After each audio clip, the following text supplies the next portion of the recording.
اللہ من الشیطان الرجیم بسم اللہ الرحمن الرحیم۔ اس وقت ہم جناب محترم دولت خان صاحب کے ساتھ تشریف فرما ہیں۔ آپ علاقائی سطح پر شہرت یافتہ ہیں، آپ کی خدمات علاقے کے لیے بہت ہیں۔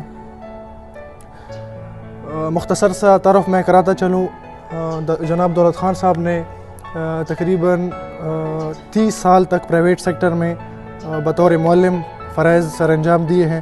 اس کے علاوہ محکمہ تعلیم پنجاب میں آپ AEO ریٹائرڈ ہوئے ہیں۔ تدریس اور تعلم کے ساتھ ساتھ آپ ادب کے ساتھ بھی گہرا لگاؤ رکھتے ہیں۔ چونکہ ہماری نشست آج ان کے ساتھ ادب کے حوالے سے ہے، تو آج ہم ان سے کچھ ادب کے حوالے سے سوالات کریں گے اور ان کے کچھ نظم اور غزل بھی سننا پسند کریں گے۔ تو ہم باقاعدہ دولت خان صاحب سے سوالات کا آغاز کرتے ہیں۔ سر، آپ سے پہلا سوال، کیا واقعی انسان کے ساتھ کوئی حادثہ پیش آتا ہے تو انسان شاعر بنتا ہے؟ کیا آپ اس بات کے ساتھ اتفاق کریں گے؟ بالکل میرا اس کے ساتھ اتفاق ہے، کیونکہ جب انسان کے جذبات کو، انسان کے احساسات کو کوئی صدمہ جو ہے وہ پہنچتا ہے یا اس کو ٹھیس پہنچتی ہے، تو تب جو ہے ان کے ٹکراؤ سے کوئی ایسے حالات پیدا ہو جاتے ہیں جو انسان پہ جو ہے نا ایسی کوئی کیفیت طاری ہو جاتی ہے جس سے انسان یا تو شاعر بن جاتا ہے یا ادیب بن جاتا ہے۔ اچھا سر، آپ نے شاعری کا آغاز کب سے کیا؟ شاعری کا آغاز میں نے تقریباً میں 10ویں میں پڑھ رہا تھا، اس وقت میں نے شاعری کی ابتدا کی تھی۔ لیکن ایک مجھے میرے بزرگ تھے، میرے استاد تھے، وہ مجھے ملا، اس نے مجھے شاعری سے منع کیا۔ اس نے کہا کہ بیٹا آپ شاعری وغیرہ یہ جو ہے نا آپ اپنا ٹائم ویسے ضائع کریں گے۔ حالانکہ وہ میرے اپنے یعنی میرے فائدے کے لیے وہ اس نے بات کی۔ اس نے کہا بیٹا آپ محنت کریں، وہ ڈاکٹر بن جائیں کوئی یہ، تاکہ آپ کو کوئی فائدہ ہو، آپ جو ہے شاعری کی طرف نہ جائیں۔ تو میں بھی اس وقت ذرا استاد کی کہنے کی بدولت میں ڈسکریج ہوا، تو میں نے شاعری وغیرہ پھر مزید جو ہے نا میں نے اس میں جو ڈیولپمنٹ ہے وہ میں نے نہیں کی۔ سر، کون سی ایسی وجہ تھی جس کی وجہ سے آپ نے شاعری شروع کی؟ اور سب سے بڑی وجہ اس میں یہ ہے کہ میں نے پہلے بھی میں عرض کر چکا ہوں کہ شاعری انسان تب وہ شاعری کی ابتدا تب وہ کر لیتا ہے، وہ شاعری کا جو عنصر ہے وہ انسان میں تب جو ہے وہ پیدا ہوتا ہے کہ انسان کو صدمات یا دوسرے واقعات کا سامنا کرنا پڑتا ہے۔ زندگی جو ہے سمجھیں کہ ایک طوفان کی مانند ہے، اس میں بہت سی صدمات آتے ہیں، بہت سے ایکسیڈنٹ ہوتے ہیں۔ اچھا سر، جب کوئی شاعر تنہا ہوتا ہے تبھی وہ اشعار لکھتا ہے یا وہ کسی دکھ کے لمحات سے گزرتے ہے تبھی لکھتا ہے؟ نہیں، جب تنہا ہوتا ہے پھر بھی بالکل صحیح ہے، پھر بھی لکھنا شروع کر دیتا ہے، کیونکہ اس کا کوئی اور جو ہے نا مطلب ہے کہ مصروفیات وغیرہ اس کی نہیں ہوتی ہیں، تو لہٰذا وہ لکھنے پہ مجبور ہوتا ہے۔ لیکن سب سے زیادہ جو اس کے لیے بہترین ٹائم ہے یا اس کا جو لکھنے کا ہے وہ یہی ہے کہ جس وقت اس کے جذبات مجروح ہو جاتے ہیں، جذبات کو ٹھیس پہنچتا ہے، اور وہی جو ہے نا جذبات اس ساتھ جو ہے وہ پھر جو ہے نا ان کی یعنی وہ اس کی ٹکراؤ کی وجہ سے کچھ ایسی وہ حالات پیدا ہو جاتے ہیں کہ وہ پھر لکھنے پر خود بخود خواہ وہ تنہا ہو یا نہ ہو پھر وہ لکھنا شروع کر دیتا ہے، اور اس کا جو سارے رجحانات ہوتے ہیں وہ اس طرح مبذول ہوتے ہیں اور وہ کسی طرح پھر توجہ نہیں دیتا۔ اچھا سر، شاعری کے لیے حساسیت کتنی ضروری ہے؟ سر، ایک شاعر کو کتنا حساس ہونا چاہیے؟ ایک شاعر کو حساسیت جو ہے وہ میرے خیال میں تو زیادہ ہونا چاہیے، کیونکہ اصل بات یہ ہے کہ شاعری جو ہے حساسیت کا دوسرا نام ہی جو ہے نا وہ شاعری ہے۔ سر، آپ کی نظر میں ہمارے معاشرے میں کسی شاعر کی کیا اہمیت ہے؟ دیکھیں، ہمارا جو علاقہ ہے یہ بہت بیکورڈ پسماندہ علاقہ ہے، اس میں جو ہے تعلیم کی بہت کمی ہے، اور لوگوں میں شعور جو ہے وہ بھی بہت کم ہے، اور زیادہ تر جو ہمارے لوگ ہیں وہ تقریباً ملازم پیشہ ہیں، وہ یا تو آرمی میں آرمی جوائن کرتے ہیں یا دوسرے ملازمتوں میں چلے جاتے ہیں، اور اصل بات یہ ہے کہ ہمارے لوگ جو ہیں، ایک ان پڑھ آدمی کو تعلیم کی اہمیت کا، امپورٹنس کا کوئی پتہ نہیں ہوتا ہے کہ تعلیم واٹ از ایجوکیشن. تو اس طرح جو ہے نا یہ ہمارا علاقہ چونکہ بہت بیکورڈ ہے، یہ بہت پسماندہ ہے تعلیمی لحاظ سے اور تقریباً ہر لحاظ سے. تو اس لیے یہاں جو ہے تعلیم کی بھی اتنے نہیں ہے اور ادب کا بھی یہاں بالکل شعور بھی نہیں ہے، لوگ اس بارے میں کوئی جانتے بھی نہیں ہیں.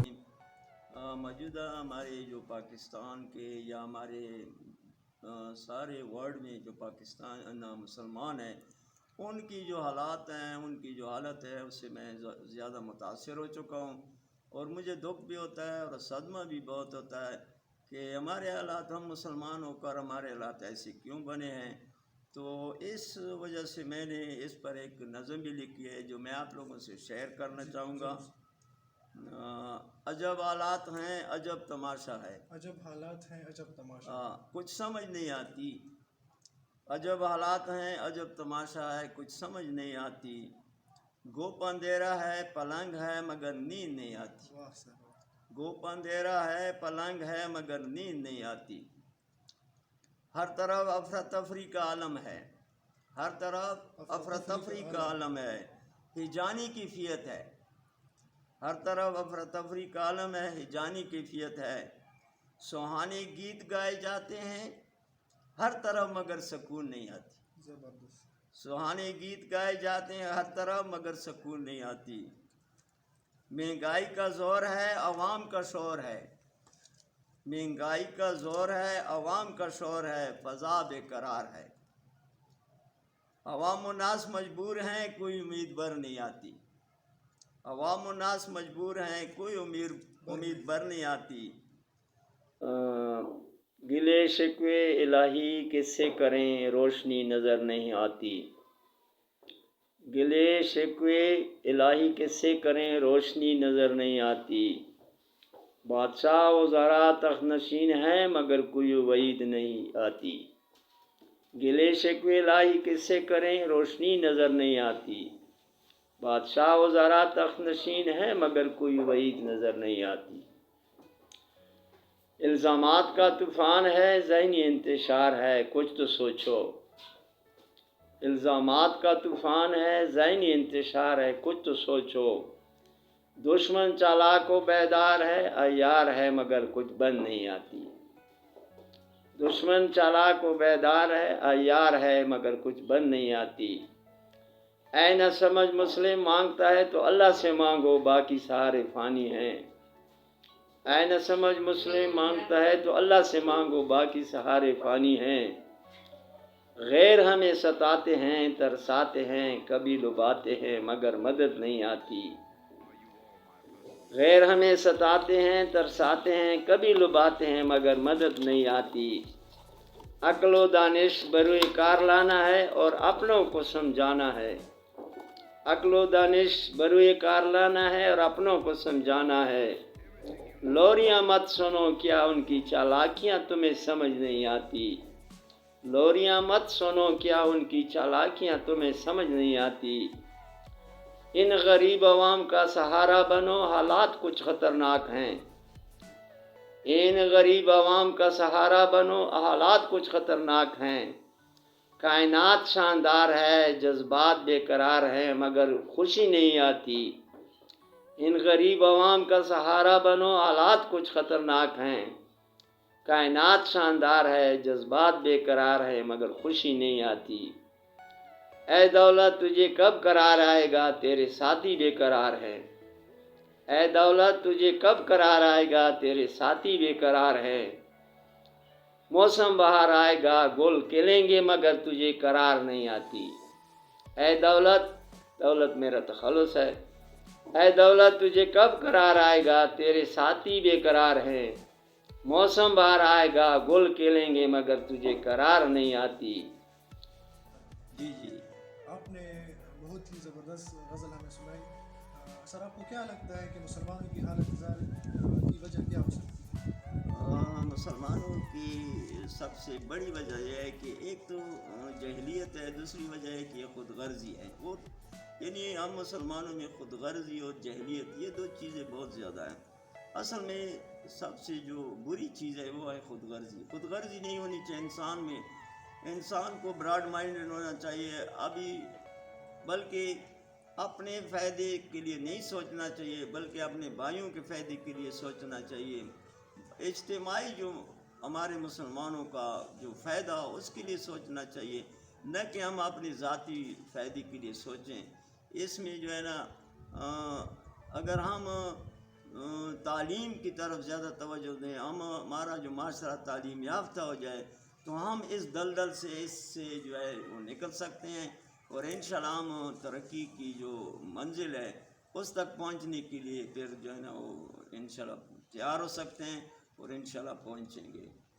ابھی یہ جو تعلیم کے سلسلے میں نے ایک ربائی لکھی ہے، وہ خاص کر ہمارے علاقے میں کچھ جو پرائیویٹ ادارے ہیں وہ کھولے ہوئے ہیں، وہ اپنی جو ہے نا حد المقدور وہ کوشش کر رہے ہیں، لیکن پھر بھی جو ہے نا اس میں میری ایک ربائی ہے، وہ ہے کہ شمع جلائے ہیں جلاتے رہیں گے، شمع جلائے ہیں جلاتے رہیں گے، رکاوٹیں ہٹائے ہیں ہٹاتے رہیں گے، رکاوٹیں ہٹائے ہیں ہٹاتے رہیں گے.